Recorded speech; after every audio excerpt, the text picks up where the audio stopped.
What's going on, guys? Welcome to another Lifestyle of Eden podcast. I'm your host, Nick Tognietti. The other day, me and one of my very best friends, this was probably a couple months ago at this point. This was probably 3 or 4 months ago. My best friend, Austin, we were sitting there chatting, and he said something to me that literally blew my mind. When you sit there and genuinely think about this concept, it'll blow your mind. We were talking about business, and on the weekends, I actually take off from reading like medical literatures and I just read, usually I read like financial books. So like I'm just finishing up the book, The Psychology of Money. Really good book. My gosh, that book is like mind-boggling. But also by Tim Ferriss, the book, The 4 Hour Work Week. So I was telling him about that book. Hey, I'm reading this book, 4 Hour Work Week, this, that, and the other, and was telling him the concepts in it, right? And what I was telling him was how Tim Ferriss talks about, hey, I don't make $1 million a year. Everybody thinks I do. Everyone thinks I make so much money because I work 1 month, take off 2 months, and I'm constantly traveling the world. I'm almost never home. I'm on vacation constantly and blah, blah, blah. And he goes, I don't make the money y'all think I make. He goes, I don't even make $500,000, which is pretty insane. He goes, I make 40 grand a month. And he goes, I could make 100 grand a month if I wanted to. But if I did that, I would have to be much more in my business. He goes, I enjoy not really being in the business as much. It's very automated. I make X amount. I get to do what I want, when I want, where I want. And so we started just talking about this. And so my buddy Austin goes, Nick, there's been a saying that I've heard in business, and this is not a end all be all, but it's general and it's pretty accurate, except for the rare one-offs. And he says there's three things: time, money, health. Choose two. You only get two. And I sat there stumped for a second. I said, wait a second. Time, money, and health. You only get two. He goes, most people that have time and money, they've drained themselves into the ground to make that money. Like I know many people in retirement right now, they have plenty of time and they have quite a bit of freaking money, but their health sucks. How do I know? Because they're in my practice. Then if you have time and health, yeah, I know some people that have tons of time, they're very healthy, but they don't have the money. And then I know people that have money and they have health, but they don't have just the free time. And when we're talking about time, it means, hey, at any moment, like right now, like I'm in Missouri right now. I packed suitcase, I left Houston on Friday, and I am here for now, and I don't really know when I'm coming back to Houston. I know I'm going to go to Phoenix here in a month, and then I'm just going to some different places. I have the time essentially. And then because of the way that the Lord has blessed my business, I do have the money. But the thing is, when my business really skyrocketed, I got so busy, I ran myself into the ground that I ended up losing a lot of health, getting major cortisol issues. If y'all know my story, you know, I had stage 3 kidney disease, I had liver disease, I was pushing 2 autoimmune diseases, I had stage 3 and 4 adrenal insufficiency, I had gut dysbiosis, SIBO, H. pylori, candida. My pancreas and liver were dysfunctioning. I was almost pre-diabetic, hypothyroid. Dude, I literally hit the freaking jackpot, which is why I know how to fix pretty much everything, because I had to fix it myself. No doctors could fix it. So I was sitting with everybody who follows me pretty closely knows I'm a wine guy. I'm a wine connoisseur. I'm very picky and snobby about my wine. My cousin has a vineyard and everything out there in California. And so when I lived out there, he really spoiled me with wine and I got really spoiled. And so I learned about the 5 levels of wine tasting, and basically I won't just have an average wine from a restaurant. Like I've got to have a high class wine and I'm going to know if it's good or not, if it's crap. A lot of people say, oh, this wine's good. And I'm like, dude, that wine literally sucks. I'm a pretty big snob when it comes to that. I don't drink a whole lot. I don't know, like maybe once a month on the weekend or something like that. I'll have a couple glasses of wine or something like that. But but nevertheless, I really like wine. It's a passion. I'm too busy to go to school for right now, but I was signing up for a school in Texas to go to a Texas wine school just to get some sommelier certifications, just for fun as a hobby. But then the other thing, I like a good cigar, and not really by myself, but like in Houston, I have a group of buddies at my high rise that we smoke cigars together. So maybe a couple times a week or something like that, we'll meet down in the garden and we'll just have a good cigar and we'll just commune and have good community, laughter, and all that. These guys are all older than me. I'm the youngest one. You know, generally they all have families. They're in their 40s. There's two other guys in their late 30s. Others are in their 40s. They're very well established in business, all entrepreneurs except for I think one. Yeah, one of them's not. The rest of them are. And we were sitting there talking, and I said, guys, one of my buddies just told me this concept, and I shared it with them. And I said, time, money, or health. And we had a few of the ladies that live there too. We were all sitting there, and they're all entrepreneurs, male and female. And I remember when I said this, they were like, what do you mean? A lot of people have that. I know multiple people. And I go, name one person, name one right now that you know who has time, meaning they work remote, they can leave whenever, wherever, doesn't matter, or they're retired, they have money. They can do whatever they want to do. If they want to go to Bali right now, they can go to Bali. Not only from the time, but money, whatever, and they're healthy. They have full health. They're not dealing with health issues that are holding them back. And they literally sat there and they were like, holy moly, like I don't know anybody. And I go, exactly. Think about it. Like my best friend Austin, he said, generally speaking, you get two, choose two. And that's what's so interesting about the 4 hour work week is he talks about how to get all three. And it's a mental shift that I've had to make. And so Tim Ferriss, he says, I make 40 grand a month. He goes, 40 grand, it's not a crazy amount of money. It's less than half a million a year. It's 480 grand a year. And he goes, but it's a good amount of money. I can pretty much do whatever I want to do. You can travel wherever you want to travel on that. He goes, and it's small enough where I can build an efficient system and team where I can have maybe one person working for me and the product or whatever the system just moving. And he goes, it doesn't drive my health into the ground because it's not like I'm trying to get to $1 million a year and do all this other stuff. He goes, it's enough to buy what I want with money. And then time wise, he goes, it gives me the time because it's all online and everything. And so I started thinking, wow, we can have all three, but I had to change my mental focus on things. I remember I was scaling so quickly. In 1 year, I had a 400% scale. 400. Keep in mind, like nobody even doubles their business in a year. Like to double your business in a year, that means, hey, you were making 10 grand a month, now you're making 20 grand. Like that doesn't even happen. Like the general perspective, like I said, there's those one-offs, but the general perspective is that you double your business every 5 years is what a lot of I deal with some businessmen that are their companies are worth hundreds of millions of dollars, not millions, hundreds of millions of dollars. And so they're not eight-figure companies, they're nine-figure. And they say the same thing. They go, yeah, the general perspective is every 5 years, you aim to double your income. It might be 3 to 4 years, but it might be 7 to 8. But every 5 years, if you can do that, you're a very well-established company. I grew 400% in 1 year. It literally was so much. It's like the Bible says in Malachi 3, if you will, the Lord tells us a couple things that we need to do for him. And then he says, if you do this, I will open the windows of heaven over you, and it will be such a blessing you can't even contain it. And it literally was driving me into the ground. I actually had to pray, Lord, I can't handle this anymore. Like I'm gonna literally have to quit the business. Like it's driving me into the ground. I'm getting unhealthy. I'm not sleeping. I'm having chronic gut issues, cortisol's through the roof, like all of these things, right? I'm gaining weight. I'm not able to work out.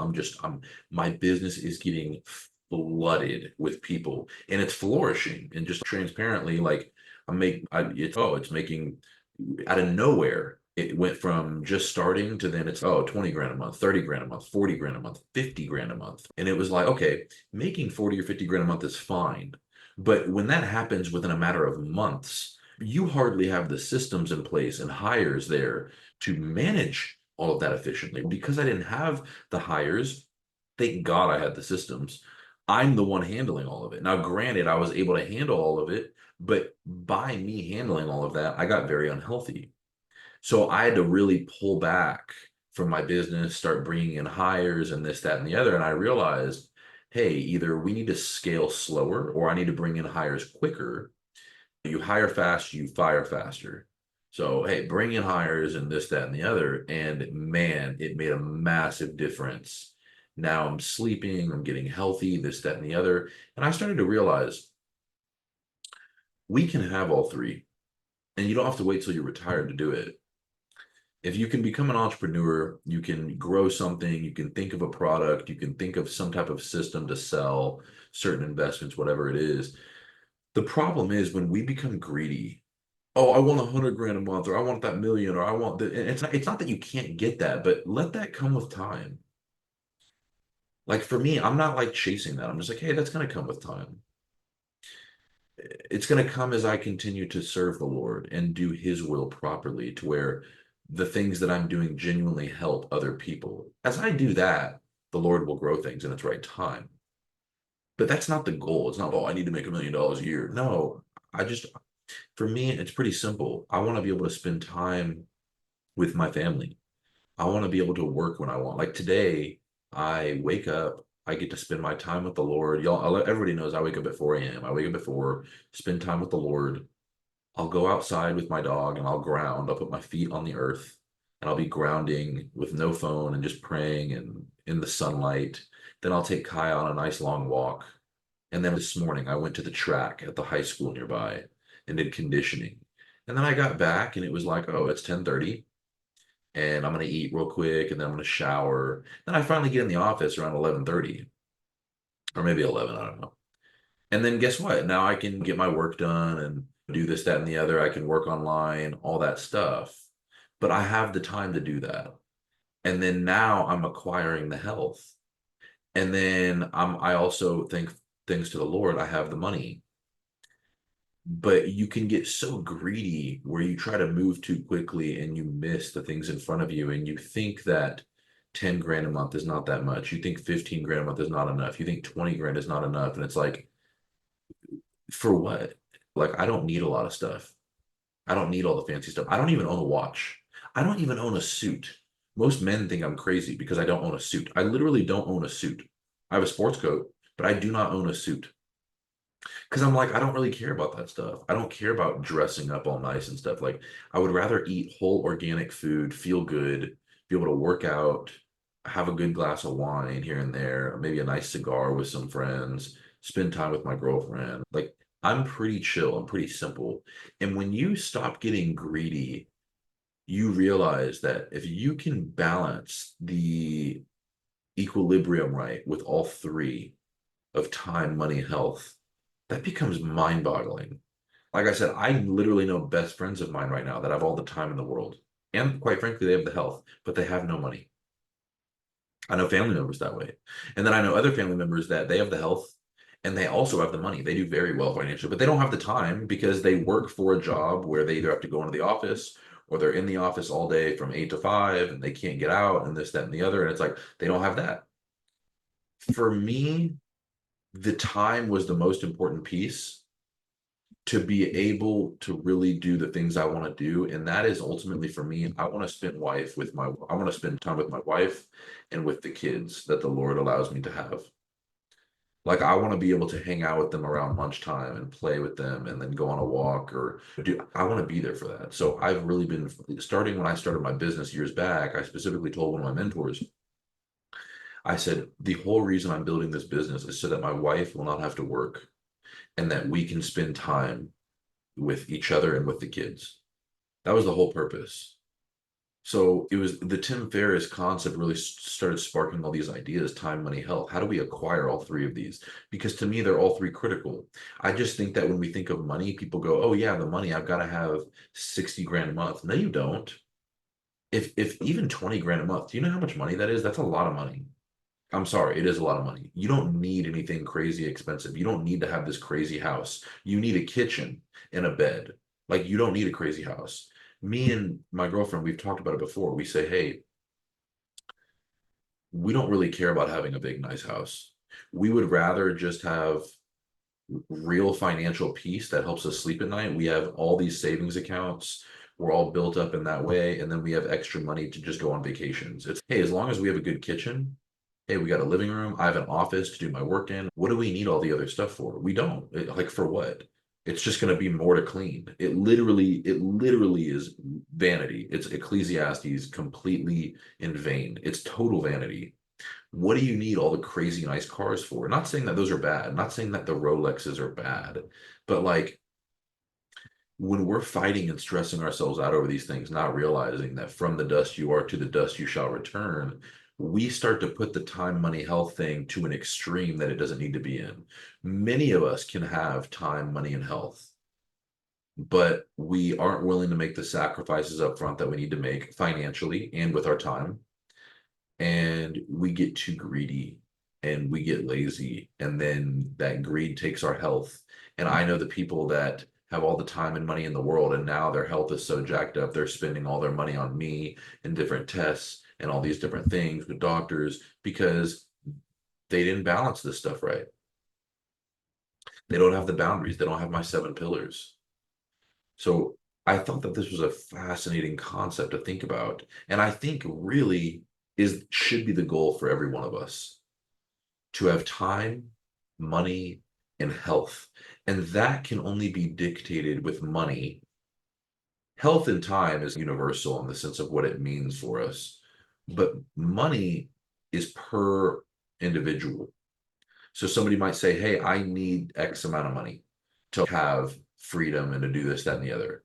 And then somebody else might say, I only need a third of that to do this, that, and the other comfortably, and to be able to take this vacation or to be able to go do this or do whatever. It depends on your hobbies. It depends what you and your spouse want to do. But that one changes per person. Like a Tim Ferriss who's, hey, I'm going to go on these expensive, really nice trips. Yeah, 40 grand is probably what he needs. But I know some people that are like, hey, I have a young kid here that, and I'm a divorced parent and I can't just leave and go on all these things. So 40 grand a month, I don't need that. But if I could leave for a week at a time and go on this nice cruise or just go to Florida to the beach for a week whenever I want or whatever, great. I don't need 40 grand a month. I could have 15 grand a month, or I could have 12 grand a month because I don't spend money on like all my bills with my house and my car is paid off and everything. So my bills are only 3 grand a month. So now I have another 8 or 9 after taxes, or let's just say 7 after taxes to do whatever you want. That's a lot of money to work with, depending on who you are, right? So for me, I started saying, hey, I'm done rapidly chasing clients. My business, thank the Lord, is well established. And I'm okay if I make less money. If that means I don't make 40 or 50 grand a month, if it means I don't even make 30, if it means I make 25, it's okay. That's still plenty. That's a lot of money. So let's just steward it well. And let's change our habits. Let's realize we don't need to go shopping all the time and stuff. What do we really want to do? What do we really like? I like to work out. I like to go hiking. I like to eat whole organic food. I like to go on vacations. Okay, great. You can do that. And when you cut out all the other nonsense and stop competing with the world and with what the world thinks, then the time, money, health becomes much more attainable. But I found it fascinating when my best friend told me that you only get two, except for the one-offs, when you realize how to break the code. And breaking the code is going to come through humility and realizing you don't need as much as you think you need. Downsize your home, quit buying the nice cars, do the basics, because that's the stuff that really matters. And that's the stuff where the joy and the financial peace takes place. If you haven't read the books, I would recommend reading Psychology of Money. I can't remember the author, but it's a great book. Get on that book. Check out the 4 Hour Work Week. The 4 Hour Work Week may not be applicable to everybody, but it will start to turn your mindset into a way that I think is worth turning to for the sake of conversation and pondering upon what you really want, what you really need to acquire those three things: time, money, and health. For me, it's come down to realizing what's most important to me. It's come down to realizing that my health and waking up feeling good, having a good physique, eating clean, that's the most important thing to me. Not trying to have a billion clients and have the biggest business or all this money that I don't even, let's say I'm not even using that. Like I don't even need that. That's not important to me. I've realized what's important to me. And so for me, I feel like now I'm able to really start balancing at a young age how to acquire time, money, and health. And that is the biggest dream and goal for me. So I hope that this helps. I think it's going to spark some thoughts. If you have any questions, comments, feel free to reach out. I'd love to hear if you know anybody that has all three with time, money, and health. Stay tuned for the next episode.